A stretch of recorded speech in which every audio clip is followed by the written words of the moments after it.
എല്ലാവർക്കും നല്ല നമസ്കാരം. ഞാനിപ്പോൾ നമ്മുടെ കൊരട്ടി ജംഗ്ഷനിലാണ്. എൻ്റെ പറയിൽ നിൽക്കുന്നത് അൺചേഞ്ച്ഡ് മോട്ടോർ സൈക്കിൾ ക്ലബ്ബിലെ പ്രവർത്തകരാണ്. വലിയൊരു ദൗത്യത്തിന് നേതൃത്വം കൊടുക്കുകയാണ് ജോയ്സ് മേഡം അടക്കമുള്ള 5 ബുള്ളറ്റ് യാത്രികർ. എന്താ സംഭവം എന്ന് വെച്ചിട്ടുണ്ടെങ്കിൽ, നമ്മുടെ പഹൽഗ്രാം ദുരന്തത്തിന് ശേഷം ആ നാട് എന്ന് പറയുന്നത് നമ്മുടെ രാജ്യത്തിൻ്റെ പ്രധാനപ്പെട്ട ഭാഗം തന്നെയാണ്. അതുകൊണ്ട് ഈ ഭീകരാക്രമണത്തിനൊന്നും തകരാത്ത ഒരു വലിയ പൈതൃകം നമ്മുടെ രാജ്യത്തിനുണ്ട്.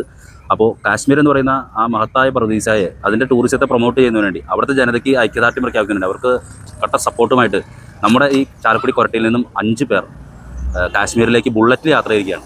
ജോയ്സ് മാഡം മുൻപും ഇതുപോലെ കാശ്മീർ യാത്രകൾ തിരഞ്ഞെടുത്തിട്ടുണ്ട്. ഇപ്രാവശ്യം ഇതൊരു ദേശോദ്ഗ്രഥനമാണ്. ഇതൊരു ദേശത്തിൻ്റെ ഒരു വലിയ ദേശീയത ഉയർത്തിപ്പിടിച്ചുകൊണ്ടാണ് ഈ 5 ബുള്ളറ്റുകൾ ജോയ്സ് മാഡത്തിൻ്റെ നേതൃത്വത്തിൽ കാശ്മീരിലേക്ക് തിരിച്ചിട്ടുള്ളത്.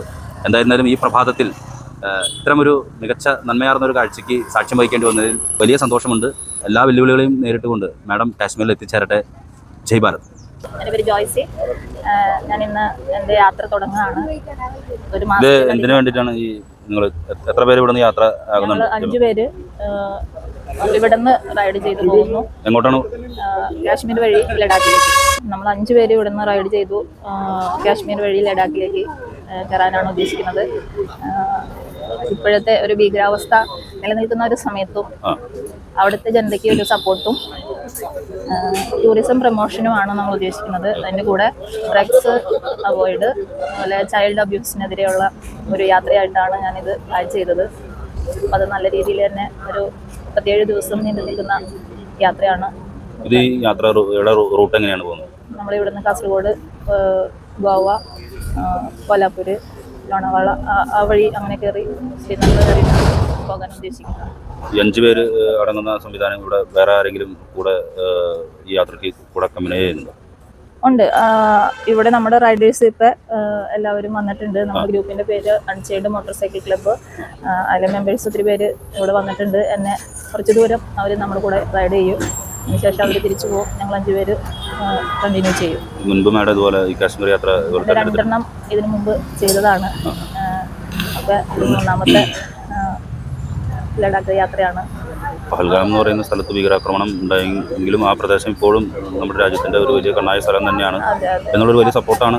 അതെ, അവിടുത്തെ ജനങ്ങൾക്കൊരു സപ്പോർട്ട് നമ്മളാൽ കഴിയുന്നത്. നമ്മൾ യാത്രക്കാരാണ് അവിടുത്തെ ആ സ്ഥലത്തിന് ആഗ്രഹിക്കുന്നതും കാണാനായിട്ട് ആഗ്രഹിക്കുന്ന ഒരു സ്ഥലമാണ് പഹൽഗാം.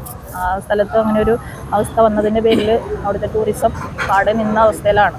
അവിടെ എന്ന് പറഞ്ഞാൽ ബാക്കിയുള്ള സ്ഥലങ്ങളിലെല്ലാം ആൾക്കാർ വരുന്നുണ്ടെങ്കിലും ഈ ഭാഗത്തേക്ക് ഇപ്പോൾ ആൾക്കാർ കയറ്റുന്നില്ല എന്നാണ് അറിഞ്ഞത്. എന്നാലും ആ ഭാഗം നല്ല രീതിയിൽ തന്നെ പ്രൊമോട്ട് ചെയ്ത് വരണം എന്നുള്ളൊരു ആഗ്രഹം നമ്മുടെ മനസ്സിലുണ്ട്. കാശ്മീർ എന്ന് പറഞ്ഞു കഴിഞ്ഞാൽ അത് വല്ലാത്തൊരു ഫീലാണ്. കാശ്മീർ കാണാൻ പോകുക എന്നുള്ള എല്ലാ യാത്രക്കാരുടെയും ഒരു അഭ്യർത്ഥനയാണ്. അതിൽ നമ്മൾ ഈ ഒരു അവസരത്തിലും അവർക്കൊരു സപ്പോർട്ടായിട്ട് പോകാൻ കഴിഞ്ഞാൽ ഈ പകൽ സമയങ്ങളിലായിരിക്കും യാത്ര? അതെ അതെ, രാത്രിയാകുമ്പോൾ നമ്മൾ സ്റ്റേ എടുക്കും. അങ്ങനെ സ്റ്റേ ചെയ്താണ് പോകുന്നത്. ഈ സമയം യാത്രയ്ക്ക് അനുയോജ്യം. മുൻപ് യാത്രയ്ക്ക് തെരഞ്ഞെടുത്ത സമയത്ത് എന്തെങ്കിലും വെല്ലുവിളികളോ മറ്റു കാര്യങ്ങളോ നേരിട്ടിരുന്നു? ഇതുവരെ കുഴപ്പങ്ങളൊന്നും ഉണ്ടായിട്ടില്ല. ഈ യാത്ര ക്രൂഷ്യൽ ടൈമിലായതുകൊണ്ട് എല്ലാവർക്കും ഒരു ഭയമുണ്ട് എങ്ങനെയാവും എന്നുള്ളത്. നന്നായിട്ട് പോയിട്ട് വരാൻ ദൈവം സഹായിക്കട്ടെ എന്ന് പ്രാർത്ഥിക്കുന്നു. ഇന്നത്തെ കാലഘട്ടത്തിൽ സ്ത്രീകൾ നമ്മുടെ പിന്നാമ്പുറത്ത് നിന്ന് മുന്നോട്ട് വന്നുകൊണ്ടിരിക്കുന്ന കാലഘട്ടമാണ്. അപ്പോൾ സ്ത്രീ ശാക്തീകരണത്തിൻ്റെ ഈ കാലഘട്ടത്തിൽ ഇത്രയും ദൂരം സത്യം പറഞ്ഞാൽ എനിക്ക് 2 മണിക്കൂർ വണ്ടി ഓടിച്ചു പോകാനുള്ളൊരു മനസ്സ് എനിക്കില്ല. അപ്പോൾ ഞാൻ ആലോചിക്കായിരുന്നു, ഇവിടുന്ന് കാശ്മീർ വരെ പോകുക എന്ന് പറഞ്ഞാൽ നിസ്സാര കാര്യമല്ല. മാഡം എടുക്കുന്ന ഈ റിസ്കിനെ ഞാൻ ശരിക്കും ഹൃദയംഗമായിട്ട് അഭിനന്ദിക്കുകയാണ്. അപ്പോൾ പോകുന്ന വഴിയിൽ എല്ലാവിധ സഹായ സഹകരണങ്ങളും ലഭിക്കട്ടെ. പിന്നെ ആദ്യത്തെ ഹാൾട്ട് എൻ്റെ നാട്ടിലാണെന്ന് തോന്നുന്നു, കാസർഗോഡാണ് ഫസ്റ്റ് ഹാൾട്ട്. ഞാൻ കാസർഗോഡുകാരനാണ്. അപ്പോൾ കാസർഗോഡ് എന്തെങ്കിലും സഹായങ്ങൾ ആവശ്യമുണ്ടെങ്കിൽ എന്നെ ബന്ധപ്പെടാവുന്നതാണ്. നമ്പർ ഉണ്ടെന്ന് വിചാരിക്കുന്നു. അപ്പോൾ പിന്നെ എല്ലാവിധ മംഗളങ്ങളും യാത്രയ്ക്ക് നേരുന്നു. പിന്നെ യാത്രയെല്ലാം സുഖകരമാകട്ടെ എന്ന് ഞാൻ ഹൃദയംഗമായി ആശംസിക്കുന്നു. Thank you.